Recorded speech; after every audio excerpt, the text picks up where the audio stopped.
Back to Polar Steel Forge. My name is Evan. I am an apprentice blacksmith, or I guess now I'm not an apprentice, I'm on my own.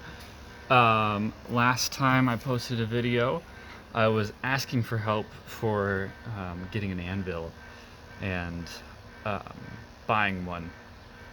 I did not raise enough money, which is fine, but I wanted to give a couple updates about that and about everything else that's happening in my shop. So turns out that I could not, number one, afford an anvil. Number two, no one was really selling anvils in my area. I was gonna have to drive to Wisconsin or Michigan to find one, which isn't a long drive. It's just not worth it for an anvil. When I could probably make one on my own. Um, so, um, I will get started and show you what has been happening. First things first, I wanted to share some things about the forge. Um, I was I was an apprentice with my teacher, Joseph Meyer, real stand-up, great guy. I'd like to thank him.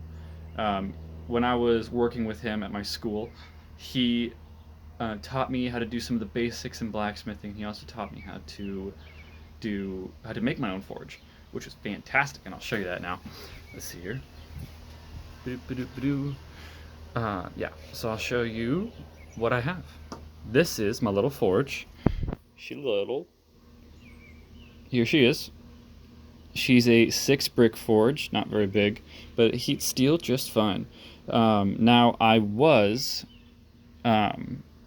gonna make my own torch, but that didn't turn out the way I wanted it to. I ended up just kind of making a flamethrower and not actually a torch that was supposed to be used to, like, heat steel. This one I was able to buy off of Etsy. I'll leave the link in the description below in who I bought it from. CNC something, I can't remember what their name is, but I'll leave a link in the description because they're really awesome. The guy really helped me out. Let's see here. I will show you something that I did not know when I bought this torch.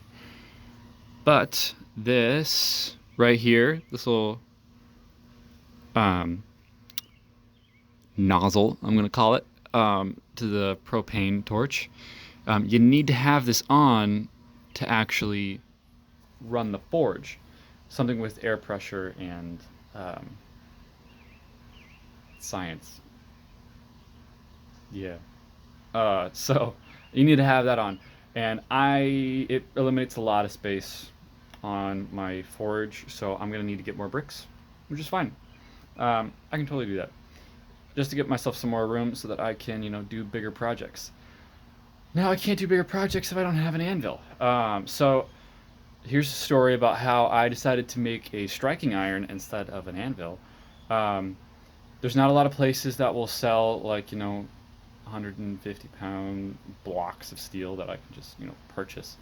Um, so I did some searching around in the Illinois area, and it turns out that one of my grandfather's good friends was selling hunks of steel that were very old, that someone at some point or another purchased from a railroad contractor or something, to take broken parts of a railroad and, like, recycle them. Um, Please bear in mind, do not go scavenging on railroads.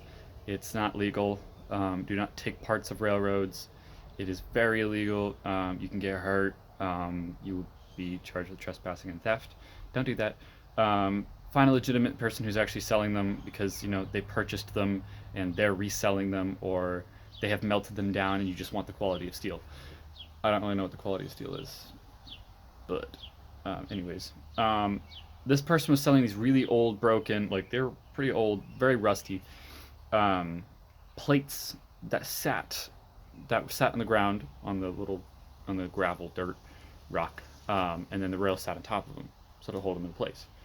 Um, they were selling those, and I was like, perfect. I don't wonder how much they weigh. Bought one. Turned out they weigh not a lot. So I knew what I wanted to do with them, so I needed at least 5 of them. So I bought 5 of them. One of them was broken more than the rest, and I'll show you that one.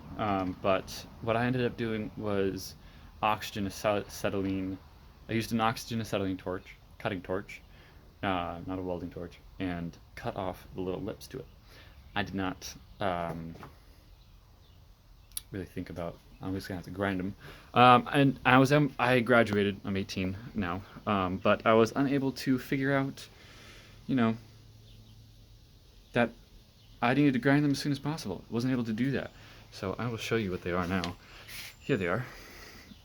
This is the little baby one. Here they are. You can see like the slag that's stuck to the side of it of the melted stuff. These are the plates that were old and broken. You can see how they broke off here. I don't know how old they are or what railroad this guy got them from. I'm guessing it was probably just from. I think he worked with a contracting company that cleaned up, like when railroads were installing new rails and everything else like that, and they need to get rid of some of the steel. At least that's what I'm assuming. And I guess he bought some of it off of them. It's good steel. I mean, it's fine. It's perfectly good steel. And he was able to sell it back to me. Of course, he had some that he melted down and did weird things with, like he made hooks out of like little spikes. I bought a couple spikes. Real cheap because, they're old, they're broken. I'm going to have to refurbish them to, actually get any use out of them. So what I'm going to do with these is I'm actually going to grind off the faces and the sides to get down to true metal. I'm going to melt them all together with my welder. Because I bought a welder, I'm going to melt them all together with my welder and, make a little solid striking iron. And then I'm going to have to make a base for that. Yeah, that's my next project, is to get these ground off and then to buy some steel so I can get a base. Not railroad steel. I'll go to a company that, like an actual steel distributor, some steel yard or something like that. Yeah, I'll show you the lips that I had to grind off. Here's this. Here's the lip. Yep. This one, I believe, was broken at this little square portion of it, which probably, I think that was one of the best ones. Those were one of the better ones that I bought. All the steel that I had was broken at one point or another, at one spot or another. One of them was just completely didn't even have one of those lips at all, which makes it smaller than the rest of them, which kind of sucks. I'll show you that one actually. I left it out in the sun yesterday because I was forging, and it rusted. Don't leave steel in the sun; it rusts. It rusts pretty bad, which is fine because I'm gonna have to, grind it off anyways. But just because I don't have an anvil doesn't mean I can't continue forging. One of the pieces of steel that I bought from this guy was a bent clip that attaches onto the railroad. I don't know if he actually is still selling. This was a while ago. He's a pretty old gentleman. Really nice guy. But one of them are bent clips. I'll grab that right here. Oh, it has little hairs from me grinding. Yeah, you see how it's bent? Like that side is now that side. I took inspiration from that and thought, I need a hook to hang my jacket and my apron for when I'm welding and when I'm forging. So I need something to hang from these 2x4s that are the rafters to my ceiling. So I had some steel lying around that was some round bar. I think it was a part of my forge at one point or another, but I need to do a redesign. And I made I'm going to call this a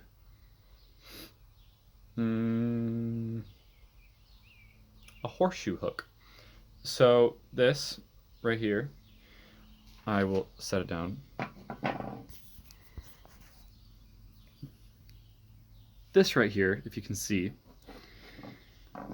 it sits flat on, at this point, underneath here, on the 2x4. And when you put weight on one side, this other side catches it so that it doesn't turn. You can also just put weight on each side so it doesn't turn, but if not that, then it catches right here. Really useful design. I don't know, I didn't see it anywhere. I just kind of thought of it. I know I'm not the first one to think of it, but I really like this hook actually. I mean, I'm kind of quite proud of it, mainly because I didn't forge it with an anvil. I forged it with plates of steel, just plates, which works. Whatever. Thanks to that dude who sold me that stuff. Real nice guy. Anyways, yeah, let me show you some other things that I bought to get my shop all nice up and running. First thing, the other thing that I bought besides steel was this belt and circular sander. I'll show you that. This is the belt portion of it. Very nice piece of machinery. And then there's this Central Machinery. That's the brand. Thanks to them. Bought it from Harbor Freight. It's a hobbyist's grinder, belt sander, not grinder. That's not really used for the industrial sense, but you know, it gets the job done. I do want to turn this into, like, you know, an actual company at some point or another. So I don't have to, you know, I can actually go to steel yards and get an anvil instead of having to make my own. Anyways, let's see here. Yeah, I will show you the grinder that I got. I got a little angle grinder. It's a Bauer tools. Love them. They work pretty great. I'm not brand loyal. I've never been brand loyal. I just, it's the only thing that I've ever used, so I bought a Bauer. Let's see, what else did I get? I got a Bauer belt, not belt. Bandsaw. I got a Bauer bandsaw, which I'm going to use to show you this next thing. Now this one I did scavenge. I was out scavenging around. I wasn't out scavenging around. My family wanted mulch, and in the mulch pile that we were at, I fell and hit this bar, and it hurt. It cut into my back. It hurt. I'm like, what the hell? So I pull it out, and it turns out that it's this long piece of copper. Like, what the hell? Yeah, it was this long piece of copper. And it's a solid bar of copper. Not bar, it's bent. It's this little tube. It's not a tube. It's a solid piece of copper. But it was bent to hell, very broken. I don't know what you would use this thing for. Very old, very rusted. Probably because it's been sitting in that mulch pile for years. But I found it and pulled it out, and it was copper, which is awesome. I'm not selling it because I'm a blacksmith. I use metal. I'm not gonna sell copper. That's too good. Because my forge doesn't get up to Damascus steel temperatures, but it does get up to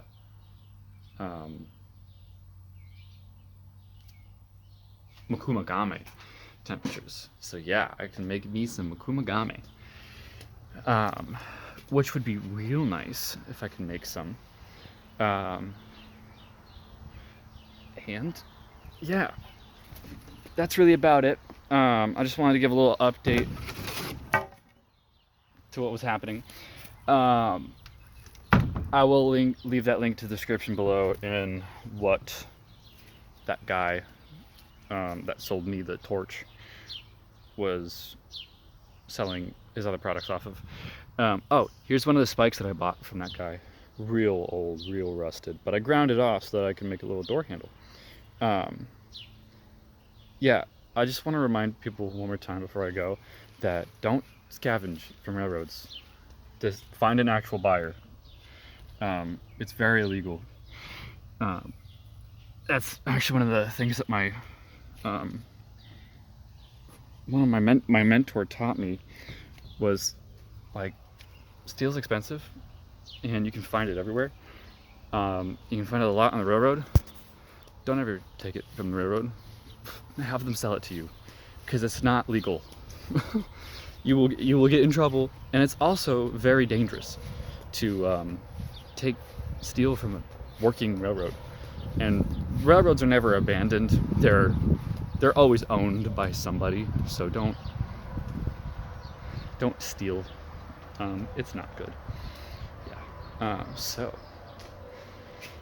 I believe that's where I'm going to leave it off today. I'll post another video when I have that anvil, striking iron, when I have that striking iron up and ready. But thank you all for watching. Don't do anything stupid. Don't die. And have a nice day.